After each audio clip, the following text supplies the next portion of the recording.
Hey guys, Brandon here, and welcome back to a brand new video here on today's channel. Today we'll be installing Android TV on a virtual machine. Today we'll be using VirtualBox today, so let's begin. Now, on the screen that comes up with name and operating system. What to call it? Android TV. Since I had named, I'm just going to name it 9. We're going to change it to Linux. Put up to 64-bit. Linux 26. 40x. 48.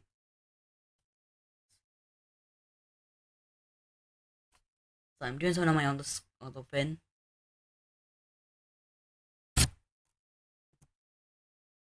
And do whatever size you want. Stuff.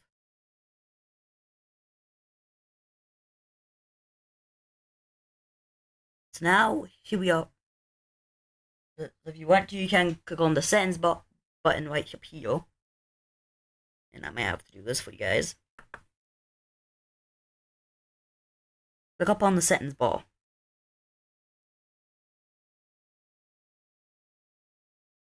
Alright, so when you're on this screen right here, head over to the system, processors, and put the 4. If you are available to use 4, use 4. Now, you definitely have to put on enable 3D vision or whatever it's called. Head over to storage, click on the disk, and look for your install folder.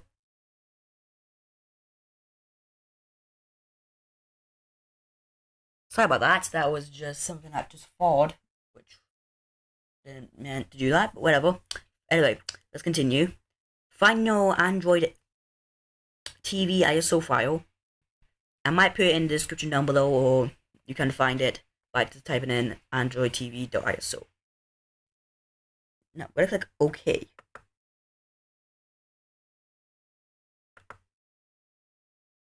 Now, let's press start.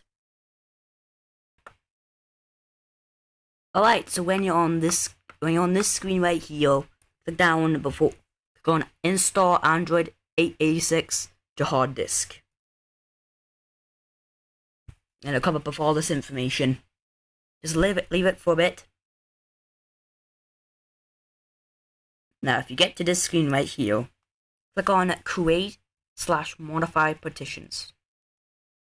Click on no for GPT. And it'll come up with this screen. Click on new, primarily, on whatever thing. Go down when you see the word white. Type in the word yes and press enter.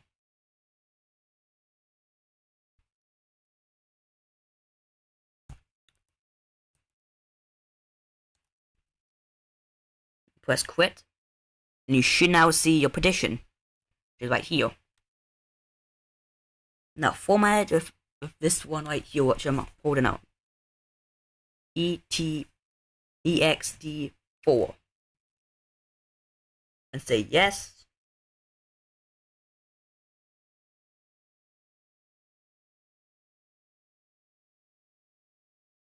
Now leave it to do its thing.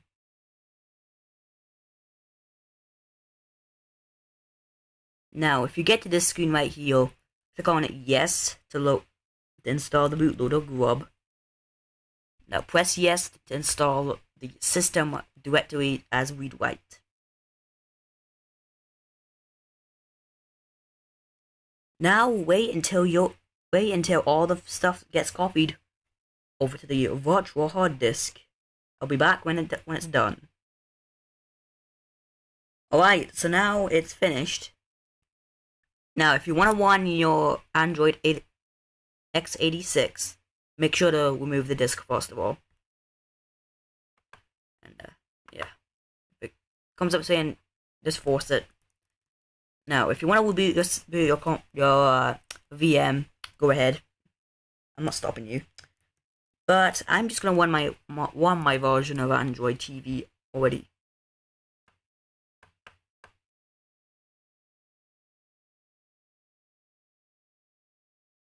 So now let's wait. So this would take a few minutes to boot up. So yeah, so be patient. Well, Android TV loads up on your VirtualBox VM. Oh yeah, my version does this every single time. It just reboots itself, so I don't know why it does that, but really. Yeah, that's it. That's it for today's video. Thanks for watching. I hope you enjoyed. If you did enjoy, give it a like, subscribe, and yeah, comment down below. We will see you later.